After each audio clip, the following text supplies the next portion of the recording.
Hello, my faithful friends and family, my beloved brothers and sisters. This is Angel City Ministries with our daily reading from the Daily Bible in chronological order. Today is February 12th, 2020, and we will begin with a note from the author titled Israel Sins in Moab. Despite the promise of military success over their political enemies, the Israelites soon find themselves defeated at their weakest point, that is, morally. At the urging of Balaam, the very man who has just blessed the Israelites, the Midianites deliberately and cunningly scheme to destroy Israel. The plan is to use the Midianite women to lure Israelite men first into bed and then into the obscene worship of a sensuous idol. The Midianites correctly understand that such worship would be a death blow to this unique theocratic nation. It takes a little time for the men of Israel to be attracted by the Midianite women in Moab, and equally little time to be seduced into worshipping Baal of Peor, the fertility god which the women worship. Israel's seduction serves as a good example of how personal relationships, particularly wrong ones, can easily influence religious preferences, and why the Israelites are so severely restricted from mixing with foreigners. The imprudence of one Israelite in flaunting a foreign woman before the congregation of God's people is met with a forceful response by Eleazar's son, Phinehas, and God's own wrath against the idolatrous Israelites results in thousands dying of the plague for their transgressions. Numbers 25, verse 1. While Israel was staying in Shittim, the men began to indulge in sexual immorality with the Moabite women, who invited them to the sacrifices to their gods. The people ate the sacrificial meal and bowed down before these gods. So Israel yoked themselves to the Baal of Peor, and the Lord's anger burned against them. The Lord said to Moses, "Take all the leaders of these people, kill them, and expose them in broad daylight before the Lord, so that the Lord's fierce anger may turn away from Israel." So Moses said to the Israelite judges, "Each of you must put to death those of your people who have yoked themselves to the Baal of Peor." Then an Israelite man brought into the camp a Midianite woman right before the eyes of Moses and the whole assembly of Israel, while they were weeping at the entrance to the tent of meeting. When Phinehas, son of Eleazar, the son of Aaron, the priest, saw this, he left the assembly, took a spear in his hand, and followed the Israelite into the tent. He drove the spear into both of them, right through the Israelite man and into the woman's stomach. Then the plague against the Israelites was stopped, but those who died in the plague numbered 24,000. The Lord said to Moses, "Phinehas, son of Eleazar, the son of Aaron, the priest, has turned my anger away from the Israelites. Since he was as zealous for my honor among them as I am, I did not put an end to them in my zeal. Therefore tell him I am making my covenant of peace with him. He and his descendants will have a covenant of a lasting priesthood, because he was zealous for the honor of his God and made atonement for the Israelites." The name of the Israelite who was killed with the Midianite woman was Zimri, son of Salu, the leader of the Simeonite family. And the name of the Midianite woman who was put to death was Cosbi, daughter of Zur, a tribal chief of a Midianite family. The Lord said to Moses, "Treat the Midianites as enemies and kill them. They treat you as enemies when they deceived you in the Peor incident involving their sister Cosbi, the daughter of a Midianite leader, the woman who was killed when the plague came as a result of that incident." A note from the author titled Destruction of the Midianites. God is clearly incensed by the insidious moral attack brought against his people by the Midianites, but he is also incensed by the Israelites themselves.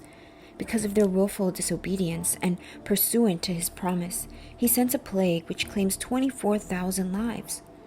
Having dealt with the Israelites, God then comforts the Midianites. That God should punish the Midianites for their great wickedness is understandable, but the account of the punishment is difficult for some to accept. Numbers 31, verse 1. The Lord said to Moses, "Take vengeance on the Midianites for the Israelites. After that you will be gathered to your people." So Moses said to the people, "Arm some of your men to go to war against the Midianites, so that they may carry out the Lord's vengeance on them. Send into battle 1,000 men from each of the tribes of Israel. So 12,000 men armed for battle, 1,000 from each tribe, were supplied from the clans of Israel. Moses sent them into battle, 1,000 from each tribe, along with Phinehas, son of Eleazar, the priest, who took with him articles from the sanctuary and the trumpets for signaling. They fought against Midian, as the Lord commanded Moses, and killed every man. Among their victims were Evi, Rechem, Zur, Hur, and Reba, the 5 kings of Midian. They also killed Balaam, son of Beor, with the sword. The Israelites captured the Midianite women and children, and took all the Midianite herds, flocks, and goods as plunder. They burnt all the towns where the Midianites had settled, as well as all their camps. They took all the plunder and spoils, including the people and the animals, and brought the captives' spoils and plunder to Moses and Eleazar the priest and the Israelite assembly at their camp on the plains of Moab, by the Jordan across from Jericho. Moses, Eleazar the priest, and all the leaders of the community went to meet them outside the camp. Moses was angry with the officers of the army, the commanders of thousands and commanders of hundreds who returned from the battle. "Have you allowed all the women to live?" he asked them. "They were the ones who followed Balaam's advice and enticed the Israelites to be unfaithful to the Lord in the Peor incident, so that the plague struck the Lord's people.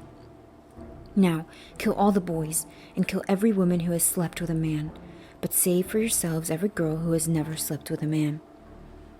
Anyone who has killed someone or touched someone who was killed must stay outside the camp 7 days. On the 3rd and 7th days you must purify yourselves and your captives.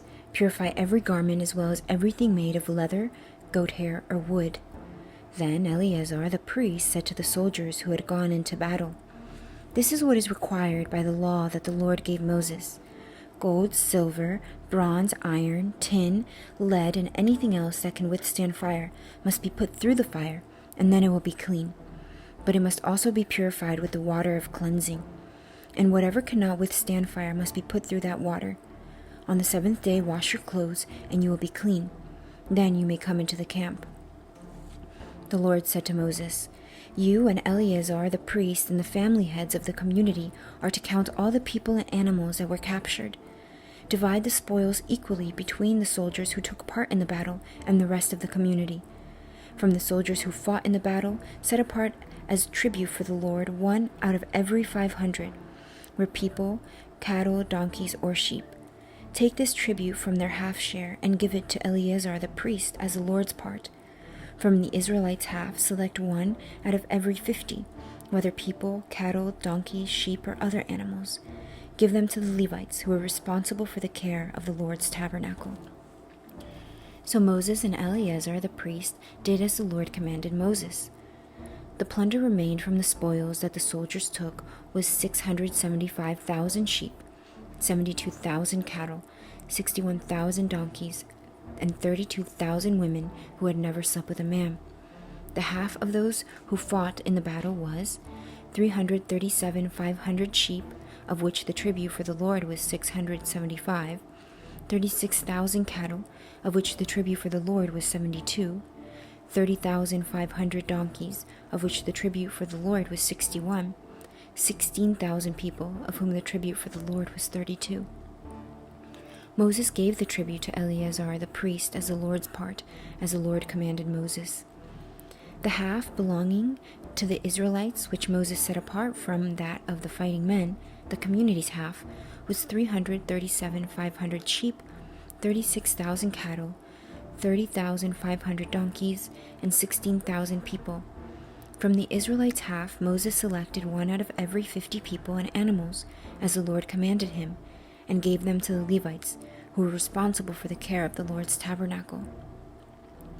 Then the officers who were over the units of the army, the commanders of thousands and commanders of hundreds, went to Moses and said to him, "Your servants have counted the soldiers under our command, and now 1 is missing.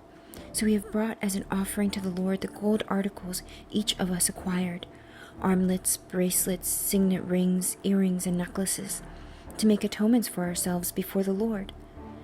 Moses and Eleazar the priests accepted from them the gold, all the crafted articles, all the gold from the commanders of thousands and commanders of hundreds that Moses and Eleazar presented as a gift to the Lord weighed 16,750 shekels. Each soldier had taken plunder for himself. Moses and Eleazar the priests accepted the gold from the commanders of thousands and commanders of hundreds and brought it into the tent of meeting as a memorial for the Israelites before the Lord. Note from the author continued.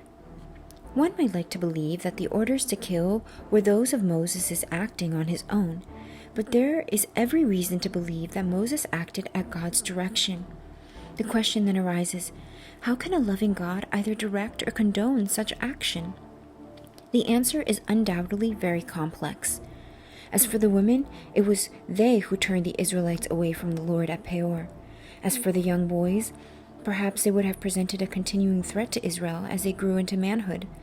Such a threat would indeed be confirmed some years later when Midianites from other areas engaged in war against Israel. The young girls, on the other hand, were to be taken as slaves into the homes of the Israelites, where they would be at least be spared inevitable spiritual enslavement of the sensuous worship of Baal of Peor. There is no suggestion that Moses meant for the Israelites to take them as wives or concubines. But even these possible explanations are not easy to accept. In order to appreciate more fully God's actions, it is necessary to understand the level of moral consciousness of the times. Among the nations of this era, wars of revenge involving total destruction or confiscation of property and either extermination or enslavement of men, women, and children are commonplace and expected. That is doubtless why there is no hint that the Israelites felt the slightest discomfort in carrying out Moses' orders. In raising the moral consciousness of a first nation and then the world, God must take his people as he finds them and introduce principles of righteousness within a moral framework with which the people can identify. The fact that the women and children were saved from death initially may indicate that an exception was made to the customary practices of such a war of revenge. If so, the reason for the exception becomes important. Quite possibly the men of Israel were still enticed by the Midianite women and did not understand the continuing moral threat which the women posed. Viewed in that light, Moses' actions take on greatly increased respectability. It also appears that God is teaching a vitally important lesson about the attitude which his people must have regarding the various human lusts which war against the soul. Even the weakest of lusts, perhaps represented here by the women and young boys, must be resisted as completely and early as possible in order to prevent their success in moments of moral vulnerability. The account of the Midianites' destruction concludes with various directions concerning the booty which was taken in the conquest, and even from this part of the account profitable lessons can be learned, particularly about the rewards accruing to those who wage war against sin. That concludes our reading for today in Numbers chapter 31, verse 54. Thank you, my friends and family, for tuning in once again. And as always, if you have any questions, any comments, or anything you'd like to share, please do not hesitate to reach us at angelcityministries@gmail.com. That's angelcityministries@gmail.com. We love you. God bless you. Shalom.